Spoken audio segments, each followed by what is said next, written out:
Hey guys, अब हम बात करेंगे बहुत ही important topic of RBC chapter. ठीक है, सबसे पहले बीटा थैलेसीमिया। ठीक है, सबसे पहले क्वांटिटेटिव डिसऑर्डर ऑफ एचबी।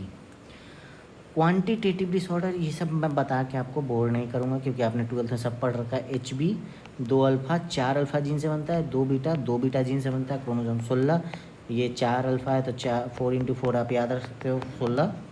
ठीक है, अल्फ़ा थैलेसीमिया जीन डिलीशन के कारण होता है, और म्यूटेशन वाला आप लोग को ज़्यादा पढ़ना ही है, तो अल्फ़ा के बारे में थोड़ा सा पढ़ना है। वो सिंपल कंसेप्ट है, यहाँ पे थोड़े ज़्यादा कंसेप्ट है, तो यहाँ पे ज़्यादा डिस्कस करेंगे। और इस वीडियो में कोई भी ट्रिक्स नहीं होने वाले, बस बेसिक अंडरस्टैंडिंग है, जो मैं आगे अपनी ही वीडियो देख के मैं अपना याद रख सकूँ। इसलिए आप इसको स्किप कर सकते हैं, आप बाकी वीडियो देख सकते हैं, कोई दिक्कत नहीं है। तो बीटा थैलेसीमिया नॉर्मल क्या होता है? HbA, HbF, HbA2 3 टाइप का हीमोग्लोबिन। तो ये अल्फ़ा 2 बीटा 2 यही मेन 95% हो गया। अल्फ़ा 2 गामा 2 वो 1%, अल्फ़ा 2 डेल्टा 2 3%। ठीक है, तो एफ हो गया गामा 2, एफ हो गया गामा 2, एंड डेल्टा हो गया A2 डेल्टा 2। ठीक है, A2 डेल्टा 2। अब दो टाइप का डिनोशन है। बीटा प्लस हो गया तो पार्शियल बनेगा, बीटा जीरो हो गया तो नो बीटा चेन। अब आपने प्रोटीन सिंथेसिस बहुत अच्छे से पढ़ा है 12th में। एक जॉन होता है, फिर बीच में इंट्रॉन होता है, जो कि इसको रिमूव करने के लिए स्प्लाइसिंग होता है। स्प्लाइसिंग के बाद mRNA बनता है। mRNA क्या करता है? राइबोसोम बनाता है, राइबोसोम मैसेंजर आरएनए। फिर ट्रांसलेशन होता है, ट्रांसलेशन, और वो उस टाइप का प्रोटीन बनाता है। फिर बीटा फॉर्मेशन होता है, मतलब इस टाइप का प्रोटीन बनता है जिस टाइप का बनाना रहता है, मैसेंजर आरएनए जैसा कोड किया जाता है। ठीक है, तो म्यूटेशन, इंट्रॉन, एक्सॉन, प्रोमोटर क्या करता है? Increase the number of beta chain. Promote करेगा तभी तो इंक्रीज करेगा। तो अगर उसमें हो गया, सबसे पहले स्प्लाइसिंग में म्यूटेशन हो गया तो थोड़ा सा कोई ज़्यादा फर्क नहीं पड़ेगा। एक्सॉन है, इंट्रॉन है, मतलब थोड़ा सा इंट्रॉन हटेगा, थोड़ा नहीं हटेगा, तो उससे बहुत ज़्यादा फ़र्क नहीं पड़ेगा। हाँ, फ़र्क तो पड़ना है, फ़र्क तो ऑब्वियस है, पड़ना है। लेकिन तो बीटा प्लस मतलब कि बहुत ज़्यादा पार्शियल बनेगा, और लेकिन जीरो से बहुत ज़्यादा, मतलब असर ज़्यादा नहीं पड़ेगा, लेकिन हाँ पड़ेगा। तो इंट्रॉन ज़्यादा एक्सॉन से, तो कोई दिक्कत नहीं है। प्रोमोटर का म्यूटेशन हो गया तो पार्शियल हो रहा है, लेकिन ख़त्म नहीं होगा, और चेन टर्मिनेशन ही ख़त्म हो गया तो बनेगा ही नहीं आगे। ठीक है, क्लिनिकल पॉसिबिलिटी ये नॉर्मल है, ये माइल्ड होगा, और मेजर पे देखना है, या तो ये या तो ये। ठीक है, तो ये सीवियर हो गया थैलेसीमिया मेजर, और इसका देख लो माइल्ड में हो गया। नॉर्मल क्या होता है? 14 से 17 ग्राम, ये आपको बेसिक है, पता है, 14 से 17 ग्राम पर DL। बीटा प्लस क्या हो गया?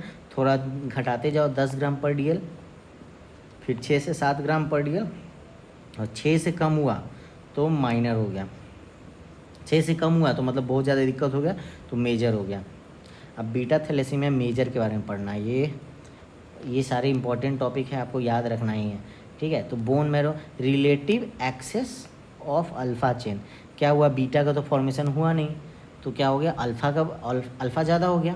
अब अल्फ़ा ज़्यादा हुआ, अल्फ़ा तो क्या होगा? अल्फ़ा चेन प्रेसिपिटेट हो जाएगा, क्योंकि no partner to combine.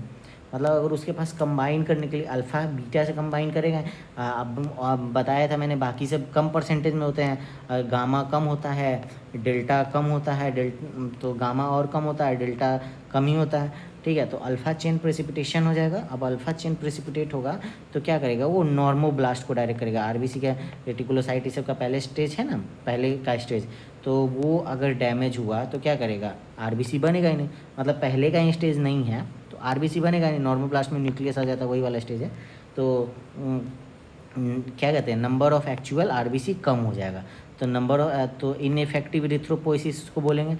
Erythropoiesis कम हो रहा है, चाहे नॉर्मोब्लास्ट पे अटैक हो रहा है।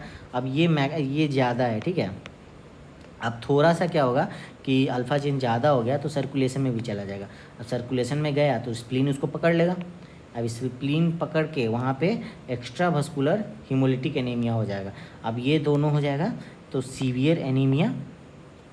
ठीक है, सीवियर एनीमिया हो गया इसके कारण, एक्स्ट्रा वस्कुलर हीमोलिटिक एनीमिया के कारण स्प्लीन में फंस गया तो कम हो गया। अब एनीमिया हुआ तो एनीमिया के कारण इरिथ्रोपोइटिन कंपनसेटरी बढ़ा ताकि ज़्यादा आरबीसी बने। अब ईपीओ ज़्यादा निकला तो बोन मैरो एक्टिविटी को बढ़ाएगा ताकि आरबीसी ज़्यादा बनाए। और भी जगह से ज़्यादा, और भी जगह, मतलब उसको आरबीसी कैसे भी बढ़ाना है तो एक्स्ट्रा मेडुलरी हीमेटोपोइसिस भी करवा देगा। ठीक है। एक्स्ट्रा मेडुलरी हीमेटोपोइसिस कहाँ कहाँ हो सकता है, लीवर, स्प्लीन एंड बोन्स में। तो ये बहुत इंपॉर्टेंट है, लीवर और स्प्लीन, इसी कारण इसमें हिपैटोमेगैली एंड स्प्लीनोमेगैली हो जाता है। और बोन्स में क्या होगा कि फेशियल बोन्स, स्कल बोन्स, इन सब में भी क्या होगा ना कि बनने लगेगा, एरिथ्रोपोइसिस का काम होने लगेगा, जिसके कारण वो क्या होगा, फ्रंटल बोसिंग हो जाएगा, मतलब ये थोड़ा प्रोमिनेंट हो जाएगा आगे की तरफ, ठीक है। और माल ऑक्लूजन ऑफ टिथ, टिथ का ऑक्लूजन हो जाएगा, ठीक है ना। तो इसको क्या कहते हैं, chipmunk faces, chipmunk faces, facial bones involve हो जाएगा इसमें, ठीक है। एक्स्ट्रा मेडुलरी हीमोपोइसिस हो रहा है, ठीक है।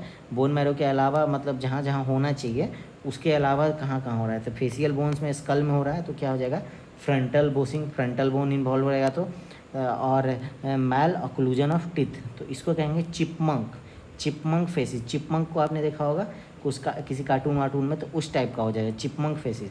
अब स्कल इन्वॉल्वमेंट हो गया, स्कल का इन्वॉल्व हो गया, तो crew cut hair on end appearance, ये बहुत ज़रूरी है, ये सिकल सेल एनीमिया में भी आपने पढ़ा होगा। तो crew cut and hair on end appearance, ठीक है, ये बहुत ज़रूरी है, आपको याद रखना है, ये पार्ट आपको हमें याद रखना ही रखना है।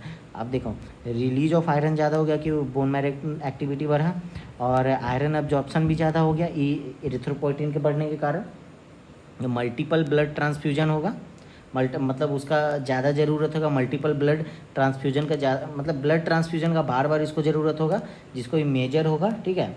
अब आयरन ओवरलोड हुआ तो डिपॉजिट होगा कहाँ का, मेन ऑर्गन में, हार्ट, लीवर और पिट्यूटरी, पैनक्रियाज, पैराथायरॉयड, ठीक है। तो ये 5 जगह याद रखना। आयरन ओवरलोड हुआ तो कहाँ कहाँ, हार्ट, लीवर, 2 मेन जगह हो गया, बाकी पैनक्रियाज, पिट्यूटरी, पैराथायरॉयड। 3 आपको हो गया क्या, 3 हो गया gland, 2 organ, heart, liver, pituitary, pancreas and parathyroid, PPP, ठीक है, heart, liver and PPP. Cardiac endocrine failure, इसके कारण डेथ भी हो जाएगा। अब क्लिनिकल फीचर, एनीमिया हो ही गया, आयरन डिफिशिएंसी नहीं, आयरन स्टंटेड ग्रोथ होगा ही, ठीक है ना, और चिपमंक फेसिस होगा ही, हिपैटोस्प्लेनोमेगैली आपने पढ़ ही लिया। अब डायग्नोसिस में क्या होगा, ब्लड में HB कम हो रहा है तो MCB कम होगा, MCH कम होगा, दोनों कम हो गया तो रेशियो भी कम। पेरिफेरल स्मेयर, माइक्रोसाइटोसिस हो जाएगा, छोटा हो जाएगा, छोटा हो गया। एनआइसोसाइटोसिस हो जाएगा, पोइक्लियोसाइटोसिस हो जाएगा, अलग अलग शेप का आरबीसी होगा। टारगेट सेल होगा, टारगेट सेल इस टाइप का होता है कुछ, ये साइड से आपको HB बढ़ जाएगा और एक सेंटर में बढ़ जाएगा, इसको कहेंगे टारगेट सेल, ठीक है। और बेसोफिलिक स्टिपलिंग होगा, रेटिकुलोसाइट काउंट इंक्रीज हो जाएगा, जो कि नॉट प्रोपोर्शनल टू, ये बताता नहीं है कि एनीमिया ज़्यादा है, मतलब अगर ज़्यादा रेटिकुलोसाइट काउंट बढ़ गया तो ऐसा नहीं है कि उसको सीवियर एनीमिया, या फिर थोड़ा सा बढ़ा तो ऐसा नहीं कि हल्का फुल्का एनीमिया उसको। और नॉर्मोब्लास्ट प्लस, ठीक है। ऑस्मोटिक फ्रेजिलिटी तो कम होगा ही, क्यों, क्योंकि कोई भी हीमोग्लोबिनोपैथी होगा तो उसमें ऑस्मोटिक फ्रेजिलिटी कम होता है, ठीक है। और HPLC इसका इन्वेस्टिगेशन ऑफ चॉइस है, तो इसको देख ले, high performance liquid chromatography, alpha chain beta से, गामा से एंड डेल्टा से बने, डेल्टा के साथ जुड़ता है, तो अब बीटा के साथ तो जुड़ नहीं रहा है यहाँ पे, तो HBA बहुत कम बनेगा, और यहाँ पे HBF से जुड़ जाता है, तो हाईली सजेस्टिव। एंड HbA2 से थोड़ा सा जुड़ेगा, मतलब HBF से ज़्यादा जुड़ेगा, HbA2 से ज़्यादा, इसलिए हाईली सजेस्टिव ये होता है, ये बताता है कि आपको मेजर वाला बीटा थैलेसीमिया है, ठीक है। अब जो ये होता है माइनर वाला, उसमें HbA2 से जाके जुड़ जाता है, ये आपको इसके आगे माइनर वाले में बताएंगे। अल्फ़ा बीटा रेशियो 1:1 होता है नॉर्मल, और इसमें 30 अल्फ़ा से 1 बीटा जुड़ जाता है। बहुत इंपॉर्टेंट बात थी इसमें, कोई ट्रिक नहीं था, बस आपको याद रखना है, ठीक है। आयरन ओवरलोड हो जाता है, कहाँ डिपॉजिट हो जाता है वो देख लो, और चिपमंक फेसिस आप याद रखना हमेशा, और क्रीव कट और हेयर ऑन एंड अपीयरेंस से एनीमिया में होता है, sickle cell anaemia and beta thalassemia, ठीक है।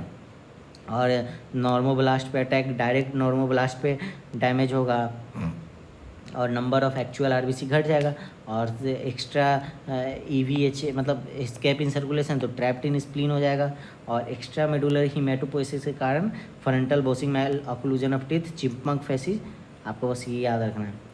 Thank you.